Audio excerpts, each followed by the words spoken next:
Who are the Hebrews? Don't think about it, just do it. Back when I was in high school, we had learned Afro-American history. I was shocked to read about the slave rebellions and heroes like Nat Turner, who never mentioned Jesus Christ.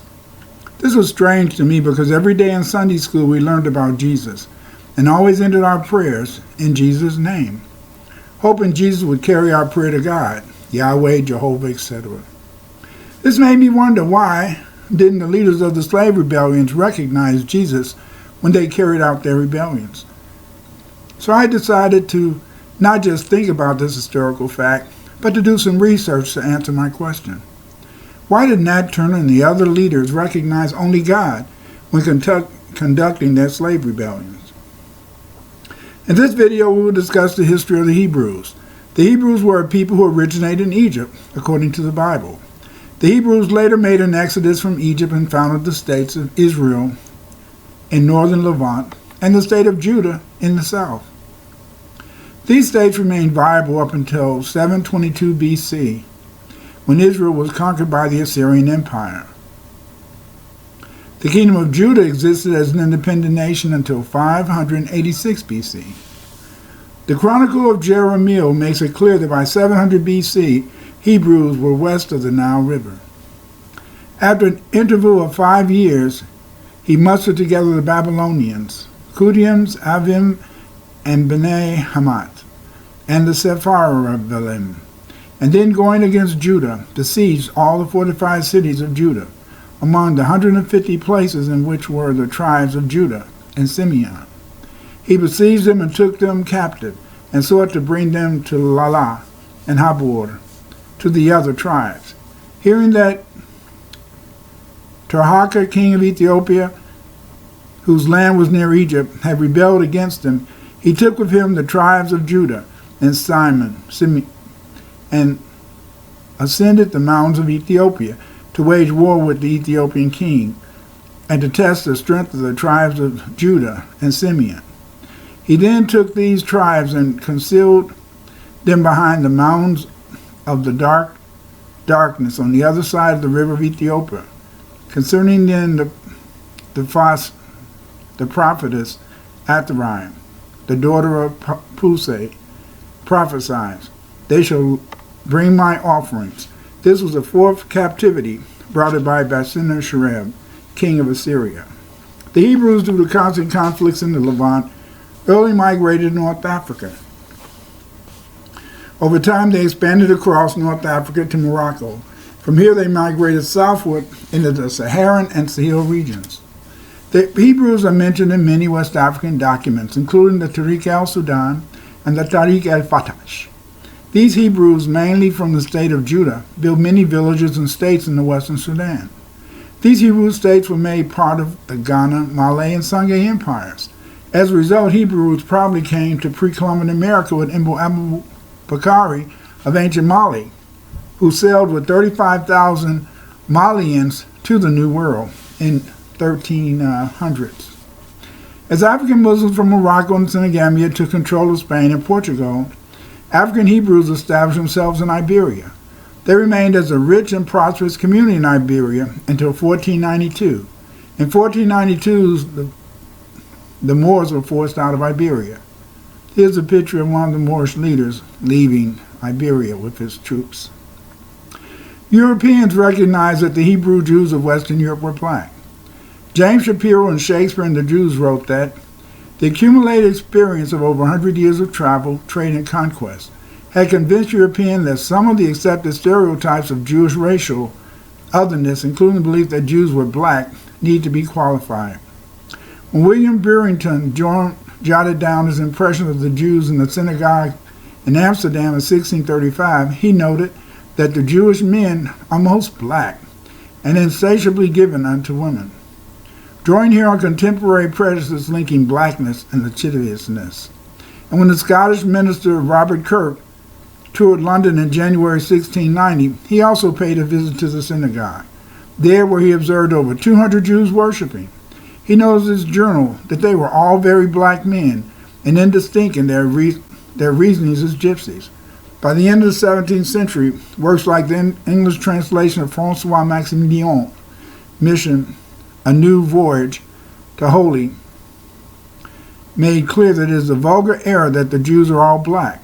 This mission observes is the only true of the Portuguese Jews, who marrying always among one another begat children like themselves. Consequently, the swarthiness of their complexion is entailed upon their whole race, even in the northern regions. But the Jews who are originally of Germany, those, for example, I have seen in Prague, are not blacker than the rest of their countrymen. Even Manasseh ben Israel, in his plea for the readmission of the Jews into England, offered evidence that some of the Jews in distant lands differed racially. But as you can see, many people assume that when black people over here say that they could be Hebrews, they disagree vehemently with them. But as you can see, the Hebrews were, for the most part, very dark, in fact, black. The Hebrews entered West Africa from two directions, eastward from the Nile Valley and northward from the Libya.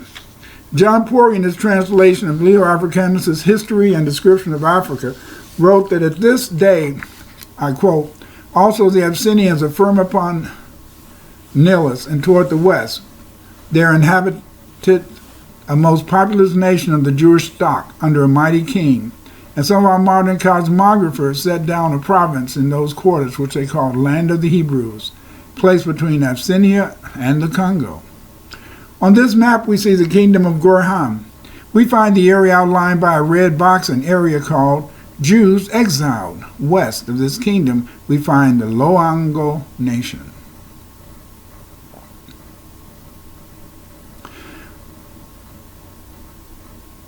There was mention of Hebrews in Loango, Congo, along the coast of Africa, by Adolf Bastian, a German ethnographer.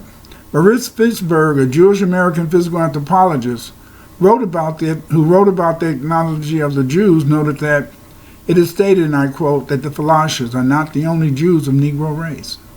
Bastian speaks of Negro Jews living on the Luang coast in western Africa. They are called there Mavambu or Judeos. They are on the whole a fair-looking race, says Bastian. They are more serious and restrained than the rest of the Negroes.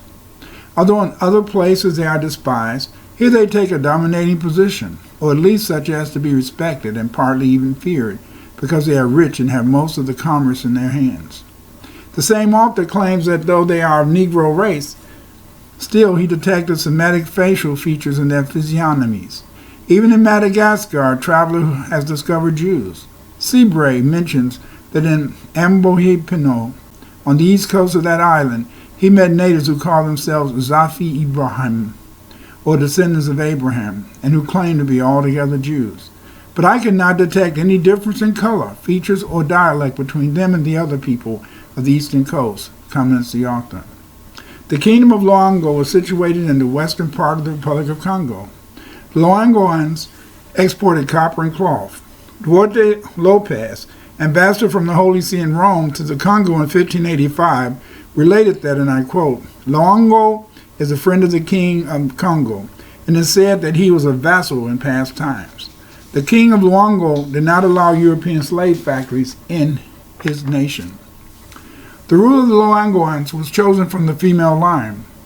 Ofer Draper wrote that the people of Loango believed in God. They called their god Sambiempongi. There was a Yoruba kingdom in West Africa called Judah, or Weda. Eman Bowen recorded Judah in his 1747 map of West Africa.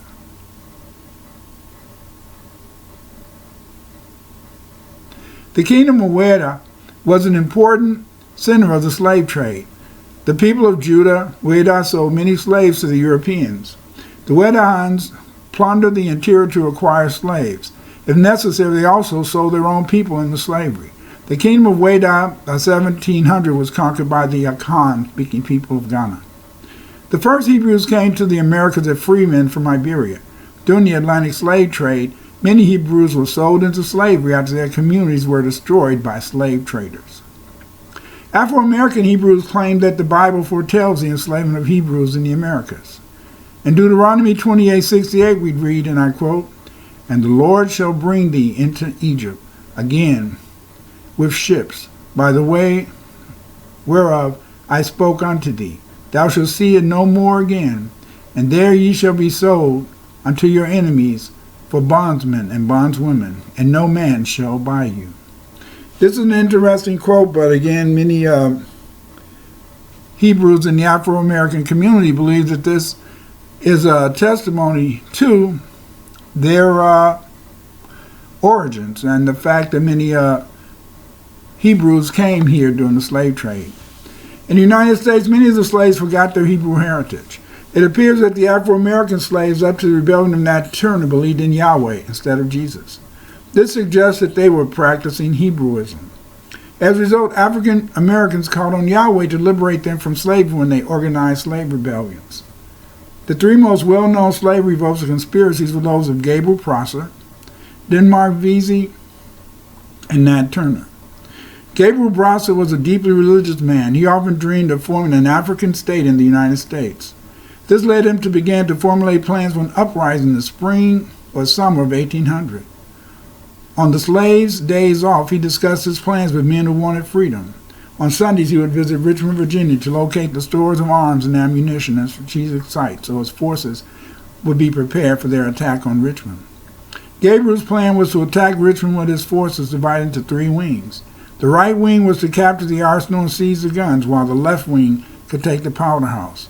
The central wing was to enter Richmond from both ends of the city simultaneously and kill all the whites except Frenchmen, Methodists, and Quakers. After this victory, they planned to attack each city in Virginia until they conquered the entire state of Virginia. By August, Prosser had enlisted an estimated 10,000 slaves for rebellion. They planned to strike at midnight on August 30th, 1800. Before the attack could take place, Gabriel was betrayed by two slaves loyal to their masters, who had alerted the militia.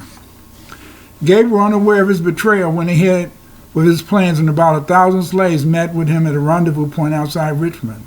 But all at once there was a severe rainstorm, which washed the bridge away and inundated the roads.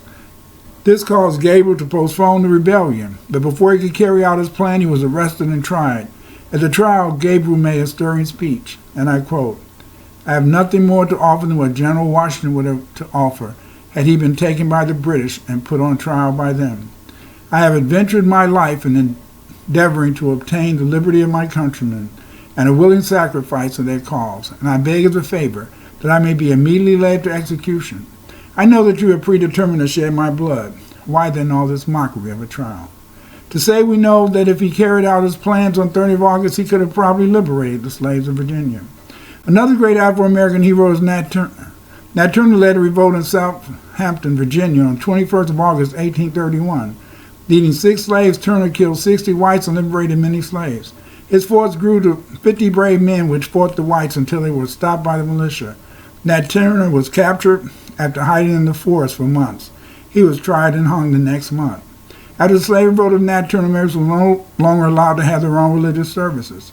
Afro-Americans could only have services monitored by the white overseers, masters, and etc.